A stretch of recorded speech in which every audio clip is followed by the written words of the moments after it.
हरे कृष्णा। तो आज हम चर्चा करेंगे शिवदेशामृत ग्रंथ के श्लोक संख्या 7 को। ये भी बहुत अच्छा श्लोक है। स्यात् कृष्ण नाम चरितादिसिताप्य विद्या पित्तोपतप्त रसनस्य नरोचिकानु किनत्वादराधनादनुदिनं खलु सेवजुष्टा स्वाद्विक्रमाद्भवति गदमूलहंत्री। अनुवाद है, कृष्ण का पवित्र नाम, चरित्र, लीलाएं तथा कार्यकाल सभी मिश्री के समान आध्यात्मिक रूप से मधुर हैं। यद्यपि अविद्या रूपी पीलिया रोग से ग्रस्त रोगी की जीभ किसी भी मीठी वस्तु का स्वाद नहीं ले सकती, लेकिन यह आश्चर्य की बात है कि इन मधुर नामों का नित्य सावधानी पूर्वक कीर्तन करने से उसकी जीभ में प्राकृतिक स्वाद जागृत हो उठता है और उसका रोग धीरे धीरे समूल नष्ट हो जाता है। ये उदाहरण आपने पहले कई बार सुना होगा कि जब व्यक्ति को पीलिया होता है तो उसे कोई भी मीठी चीज़ मीठी नहीं लगती है, लेकिन यदि उसका इलाज क्या है, मीठा ही है कि जब वह मीठा खाता रहेगा तो उसे वह मीठा लगने लगेगा और उसका पीलिया ठीक हो जाएगा। तो उसी प्रकार से जो भगवान का नाम रूप गुण लीला जो है वे अभी हमें मीठा नहीं लगता है, उसमें हमें आनंद नहीं आता है, अभी हमें रुचिकर वो नहीं लगता है, लेकिन जो है यदि हम उसे सुनते रहेंगे, जब करते रहेंगे तो फिर हमें वह मीठा लगने लग जाएगा, तो फिर हमें उसमें रुचि आने लगेगी। तो वह उदाहरण जो है वो यहाँ शिव उपदेशामृत ग्रंथ में श्रील रूप गोस्वामी जी ने दिया है। तात्पर्य ऋषभ प्रभु पढ़ेंगे। हरे कृष्ण को आवाज आ रहा प्रभु? हाँ जी, हाँ जी। भगवान कृष्ण का पवित्र नाम, उनके गुण, लीलाएं इत्यादि सच्चिदानंद स्वरूप है। अतएव स्वभावित व सबों को प्रिय लगने वाली मिश्री के समान अत्यंत मधुर है, किंतु अज्ञान की तुलना पीलिया रोग से की गई है, जो पित्त के स्त्राव से उत्पन्न होता है। पीलिया से ग्रस्त रोगी की जीभ मिश्री का स्वाद नहीं ले पाती, अपितु पीलिया के रोगी को मीठी वस्तु कड़वी लगती है। इसी प्रकार के से अविद्या भगवान कृष्ण के दिव्य सुस्वादु नाम, गुण, रूप तथा लीलाओं का आस्वादन लेने की शक्ति को विकृत कर देती है। इस रोग के होते हुए भी यदि कोई अत्यंत सावधानी एवं ध्यान के साथ कृष्ण के पवित्र नाम का कीर्तन करते हुए तथा उनकी दिव्य लीलाओं का श्रवण करते हुए कृष्ण भावनामृत को स्वीकार करता है, तो उसकी अविद्या नष्ट हो जाएगी और उसकी जीभ भगवान की दिव्य प्रकृति तथा उनके साज समान का मधुर आस्वादन प्राप्त करने में समर्थ हो जाएगी। इस प्रकार का आध्यात्मिक स्वास्थ्य लाभ कृष्ण भावनामृत के नियमित अनुशीलन द्वारा ही संभव हो पाता है। तो सब क्लियर है, बहुत इजी है ना। आगे पढ़िए, निशांत प्रभु पढ़ेंगे। जी बोलिए। हरे कृष्ण। इस भौतिक जगत में जब कोई कृष्ण भावनामृत की अपेक्षा भौतिक जीवन शैली में अधिक रुचि लेता है तो वह दुर्गुण अवस्था में है, ऐसा समझा जाता है। सहज अवस्था तो भगवान का सनातन दास बने रहना है। जीवन के स्वरूप है कृष्ण नित्य दास। यह अस्वस्थ अवस्था तब चली जाती है जब जीव कृष्ण की माया शक्ति के बाह्य गुणों से आकर्षित होकर कृष्ण को भूल जाता है। यह माया का संसार रुगत कहलाता है, जिसका अर्थ है मिथ्या या बुरी शरण। जो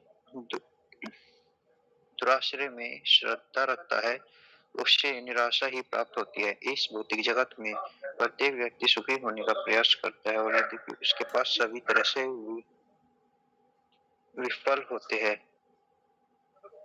उसके प्रयास सभी तरह से विफल होते हैं, किंतु अविद्या के कारण वह अपनी त्रुटियों को समझ नहीं पाता। लोग एक त्रुटि को दूसरी त्रुटि से सुधारना चाहते हैं।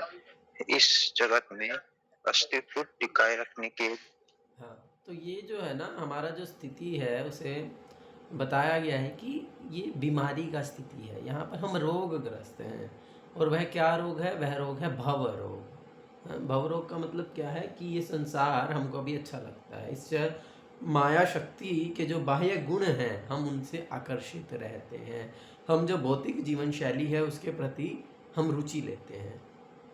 और जब कोई व्यक्ति इस प्रकार से ये सब लक्षण जब किसी में होते हैं तो ऐसा समझा जाना चाहिए कि वह बीमार है, वह रोगग्रस्त है।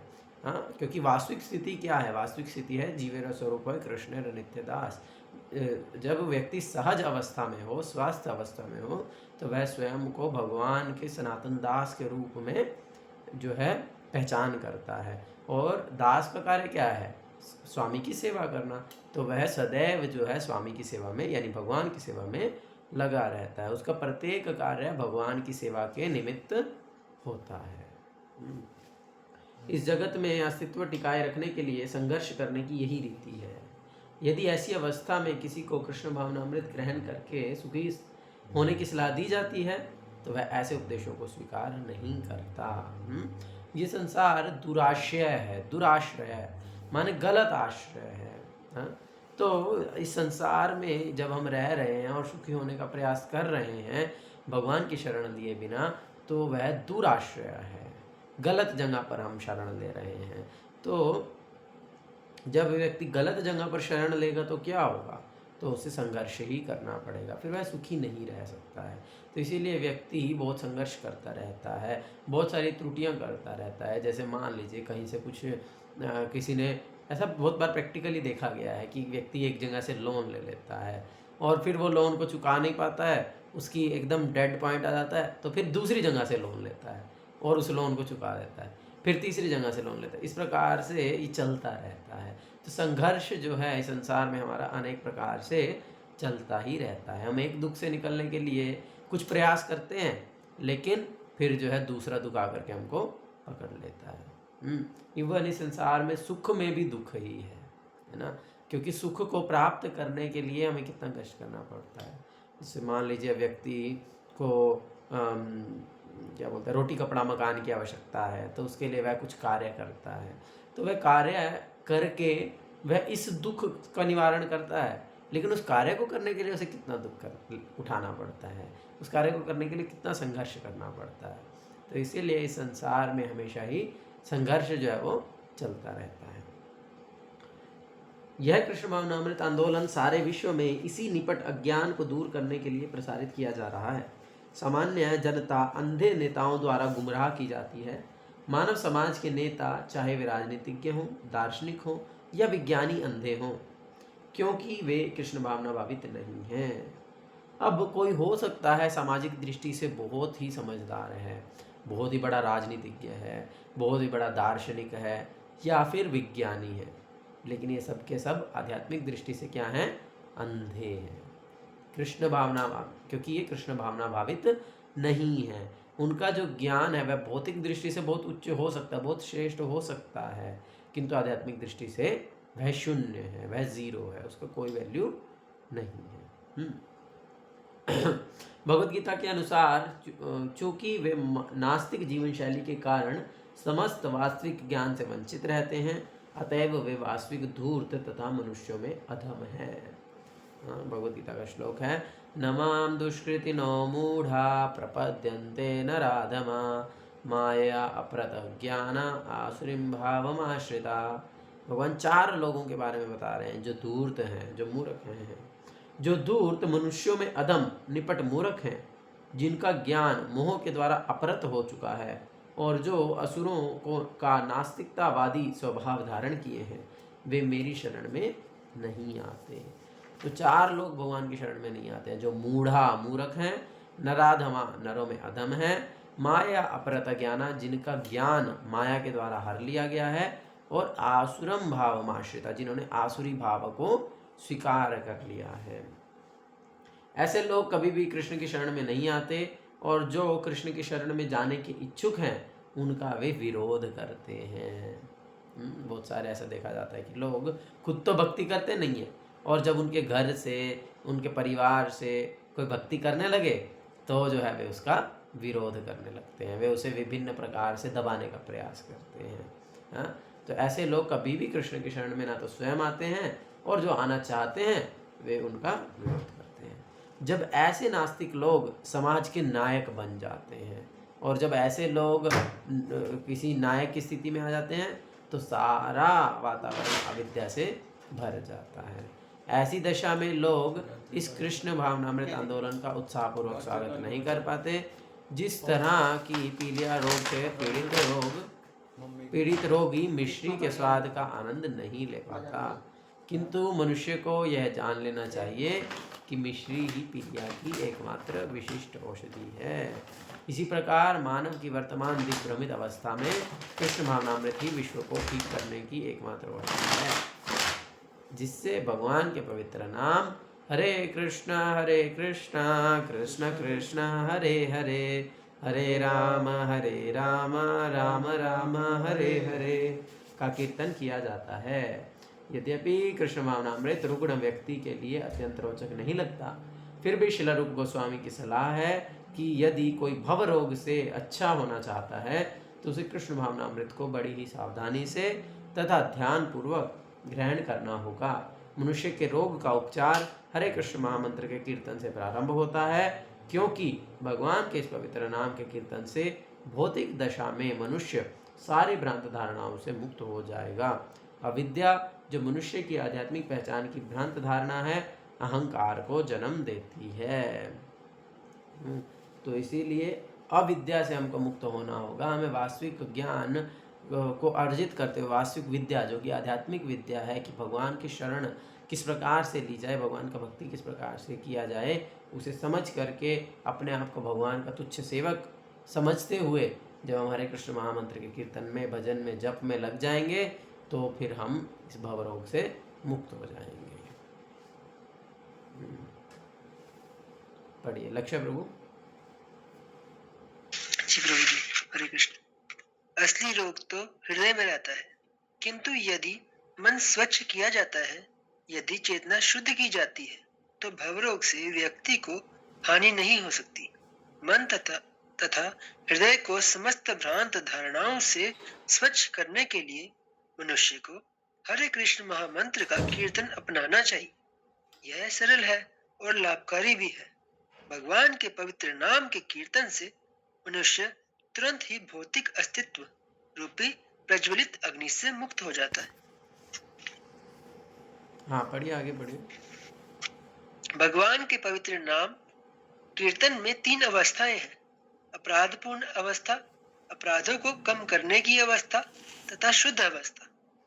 जो नवदीक्षित हरे कृष्ण मंत्र का कीर्तन प्रारंभ करता है तो सामान्य रूप से वह अनेक अपराध करता है।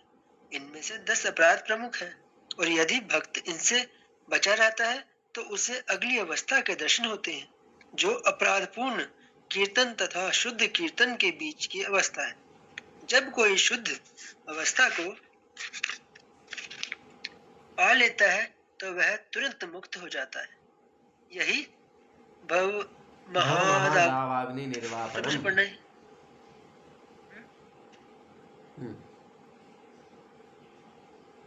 कहलाता है।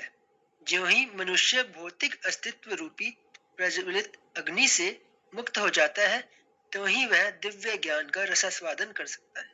हाँ, तो अब यहाँ पर हमने बोला कि हरे कृष्ण महामंत्र का कीर्तन करना होगा, तो वो हरे कृष्ण महामंत्र का कीर्तन या जप करने की 3 अवस्थाएं होती हैं, है ना। अपराध युक्त, अपराध मुक्त और शुद्ध नाम, है ना, जिसको अलग अलग नाम दिए जाते हैं, जैसे नामापराध, नामाभास और शुद्ध नाम।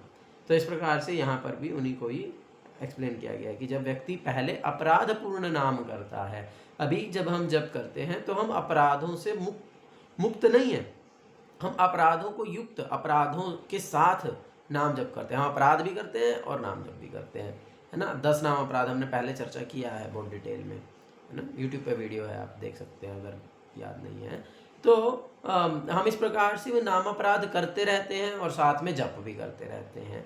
तो इसका अर्थ ये नहीं है कि अब चलो मेरा तो नाम अपराध हो रहा है तो मैं जप ही नहीं करता हूँ, ये तो अपराध ही हो रहा है। नहीं नहीं, इस प्रकार से नहीं करना है हमको। चाहे वह अपराध युक्त ही नाम है, चाहे अपराधपूर्ण अवस्था ही है हमारे जप की, लेकिन फिर भी हमें जप को करते रहना है, क्योंकि यही उपाय है। जप करते करते ही जो है हम इन अपराधों से मुक्त हो जाएंगे, फिर धीरे धीरे हमारे अपराध कम होने लगेंगे और फिर हम अपराध मुक्त अवस्था में पहुंच जाएंगे। और फिर ऐसे ही करते करते हम शुद्ध अवस्था को प्राप्त कर सकते हैं। ठीक है, आगे मोहित प्रभु पढ़ेंगे। हरे कृष्णा प्रभु। सारांश यह है कि भवरोग से मुक्त होने के लिए मनुष्य को हरे कृष्ण मंत्र का कीर्तन अपनाना चाहिए। कृष्ण भावना अमृत आंदोलन विशेषतया ऐसा वातावरण उत्पन्न करने के लिए है जिसमें लोग हरे कृष्ण मंत्र का कीर्तन कर सके। मनुष्य को श्रद्धा के साथ शुभारंभ करना चाहिए, और जब कीर्तन करने से यह श्रद्धा बढ़ जाती है तब वह इस संघ का सदस्य बन सकता है। हम लोग सारे विश्व में कीर्तन मंडलियां भेजते हैं और इन मंडलियों का अनुभव है कि विश्व के उन सुदूरतम भागों में जहां कृष्ण का किसी को ज्ञान तक नहीं है, हरे कृष्ण महामंत्र हजारों व्यक्तियों को हमारे पंडाब में आकृष्ट करता है। कुछ भागों में तो इस मंत्र को कुछ दिनों तक सुनने के बाद लोग सिर मुंडाकर तथा हरे कृष्ण महामंत्र का संकीर्तन करके भक्तों की नकल करने लगते हैं। भले ही यह नकल मात्र हो, लेकिन अच्छी वस्तु का अनुसरण वांछनीय है। अनुकरण करने वाले कुछ के लोग कर्मशः गुरु द्वारा दीक्षित होना चाहते हैं और दीक्षा के लिए स्वयं को प्रस्तुत करते हैं। आगे गौरव प्रभु पढ़ेंगे। हरे कृष्ण प्रभु। पढ़िए। यदि कोई निष्ठावान हुआ तो उसको दीक्षा दी जाती है और यह अवस्था भजन क्रिया कहलाती है। तब वह धीरे धीरे हरे कृष्ण महामंत्र का प्रतिदिन 16 माला जप करके और अवैध मैथुन, मादक द्रव्य, मांसाहार तथा द्रुत क्रीड़ा से अपने आप को दूर रखकर भगवान की भक्ति में सचमुच लग जाता है। भजन क्रिया से मनुष्य भौतिकवादी जीवन के कलमशों से मुक्ति प्राप्त कर लेता है। तब वह ना तो किसी होटल या भोजनालय में मांस तथा प्याज से बने तथा कथित स्वादिष्ट व्यंजन खाने जाता है, ना ही वह धूम्रपान करने या चाय अथवा कॉफी। स्क्रॉल करना थोड़ा।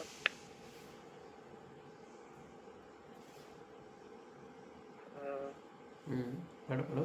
चाय तो कॉफी पीने की प्रभाव करता है। वह न केवल अवैध मैथुन से दूर रहता है, अपितु मैथुन जीवन से पूर्णतः बचता है, और ना ही वह अपना समय तर्क वितर्क करने या द्रुत क्रीड़ा में बर्बाद करता है। इसी तरह से यह समझना चाहिए कि वह अवांछित वस्तुओं से शुद्ध हो रहा है। अनर्थ निवृत्तियां। अनर्थ शब्द अवांछित वस्तुओं को द्रुतक है। कृष्ण भावनामृत आंदोलन में सम्मिलित होते ही सारे अनर्थ नष्ट हो जाते हैं। जब मनुष्य अवांछित वस्तुओं से मुक्त हो जाता है तो वह अपने कृष्ण कार्यों को संपन्न करने में स्थित हो जाता है। वास्तव में वह ऐसे कार्यों में आसक्त होकर भक्ति करने में उल्लास का अनुभव करता है। वह भाव कहलाता है भगवान के सुप्त प्रेम का प्रारंभिक ज्ञान। आगे प्रारंभिक उन्मेष। इस तरह मत जीव भौतिक अवस्था से मुक्त हो जाता है और भगवान भौतिक ऐश्वर्य, भौतिक ज्ञान तथा समस्त प्रकार के भौतिक आकर्षणों समेत देहात्मक बुद्धि से रहित हो जाता है। ऐसे समय में मनुष्य समझ सकता है कि कि पूर्ण पुरुषोत्तम भगवान कौन है और उनकी माया क्या है। तो स्क्रॉल करना इसीलिए थोड़ा। कृष्ण भावनामृत होने पर, कृष्ण भावनामृत आंदोलन में सम्मिलित होने पर, यानी कि जब हम हरे कृष्ण महामंत्र का जप करना प्रारंभ करते हैं और साथ में इन अनर्थों को छोड़ देते हैं, ये जो 4 नियम है, प्रभुपाद जी ने इन्हीं को ही अनर्थ बताया है कि यदि हम इन 4 पापों को नहीं करते हैं, हाँ, हम इन 4 चीज़ों को ही करना छोड़ देते हैं, तो वही अनर्थ निवृत्ति है। तो इसीलिए जब हम अनर्थ निवृत्ति करते हुए, माने ये 4 प्रकार के कार्य नहीं करते हुए भगवान के नाम का जप करते हैं, तो फिर हम आगे बढ़ते हैं और इस प्रकार से भगवान के दिव्य प्रेम को प्राप्त करते हैं और फिर भौतिक ऐश्वर्य, भौतिक ज्ञान और समस्त प्रकार के भौतिक आकर्षणों समेत देहात्म बुद्धि से मनुष्य मुक्त हो जाता है। हाँ, तो इसीलिए हमें गंभीरतापूर्वक इन 4 नियमों का पालन करना चाहिए और हरे कृष्ण महामंत्र का जप करना चाहिए। शिला भक्ति विनोद ठाकुर और शिला विश्वनाथ चक्रवर्ती ठाकुर और इस प्रकार से अन्य अन्य आचार्य अनर्थ निवृत्ति की बहुत डिटेल एक्सप्लेनेशंस दिए हैं, बहुत सारी चीज़ों को अनर्थों में कवर किए हैं कि ये भी अनर्थ है, ये भी अनर्थ है, ये भी अनर्थ है। लेकिन प्रभुपाद जी विशेष रूप से केवल यही 4 जो नियम हैं, ये जो 4 पाप हैं 4 प्रकार के, इन्हीं को ही अनर्थ बताए हैं। तो यदि क्योंकि आज के समय में इन 4 नियमों का पालन करना ही लोगों के लिए बहुत ज़्यादा कठिन है ना। गुरु महाराज बहुत सुंदर कहानी सुनाते हैं एक बार कि एक बार किसी को उनके गुरुजी ने भेजा विदेश में प्रचार करने के लिए, और उन्होंने बोला, तो उनको कोई व्यक्ति मिला, तो उन्होंने, उस व्यक्ति ने उनसे पूछा कि आपके समाज में जो है ब्राह्मण को सर्वश्रेष्ठ समझा जाता है, तो क्या आप मुझे ब्राह्मण बना सकते हैं? बोलते हाँ जी ज़रूर बना सकते हैं। तो बोले क्या करना होगा? बोलते उसके लिए आपको जो है मांस खाना छोड़ना होगा। अच्छा, मांस खाना छोड़ना होगा, और क्या करना होगा? आपको नशा करना छोड़ना होगा। अच्छा, नशा करना भी छोड़ना होगा? हाँ जी। और क्या करना होगा? आपको जुआ खेलना छोड़ना होगा। अच्छा, जुआ खेलना भी छोड़ना होगा। और कुछ भी है क्या? हाँ, आपको अवैध संबंध भी नहीं बनाने हैं। तो वो बोले कि ये लो अपनी टिकट और वापस जाओ, हाँ, यहाँ पर आपका, अमेरिका में आपका कोई कार्य नहीं है। दिस इज़ आवर लाइफ, ये तो हमारा जीवन है, ये सब तो हमारा जीवन का अंश है, इसके बिना तो हम रह ही नहीं सकते हैं, और आप बोल रहे हो ये सब नहीं करना है। तो इसीलिए आज के समय में, कलयुग के समय में इन 4 चीज़ों का ही पालन यदि कोई दृढ़तापूर्वक कर ले तो वह बहुत बड़ी बात है। तो इसीलिए हमें प्रयास करना है कि हम इन 4 नियमों का बहुत दृढ़तापूर्वक पालन करें, है ना। कौन रह गया? निशांत प्रभु पढ़ेंगे, दूसरे निशांत प्रभु।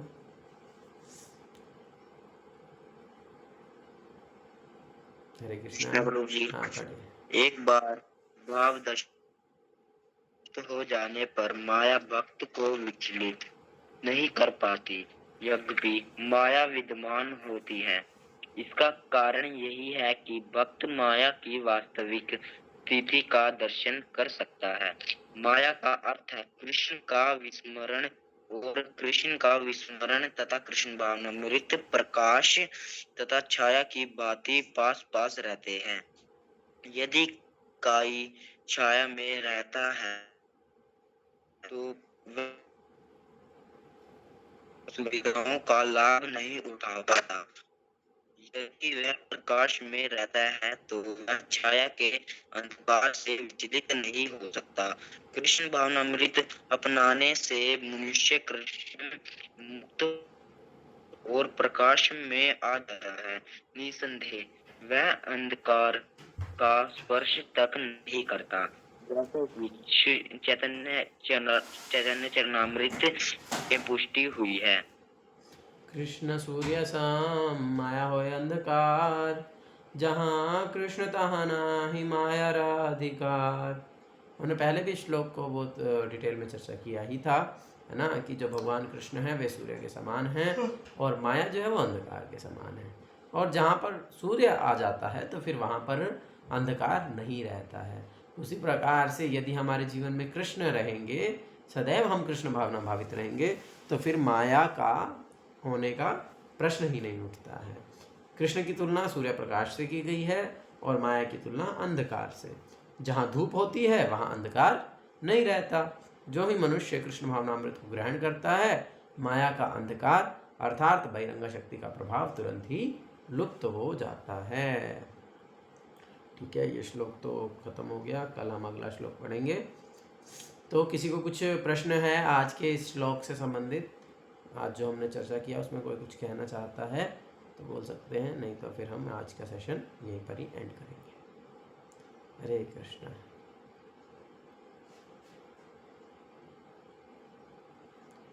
ठीक है, तो किसी को कुछ प्रश्न नहीं है तो हम एंड करते हैं। हरे कृष्णा कृष्ण कृष्ण हरे हरे, हरे राम राम राम हरे हरे।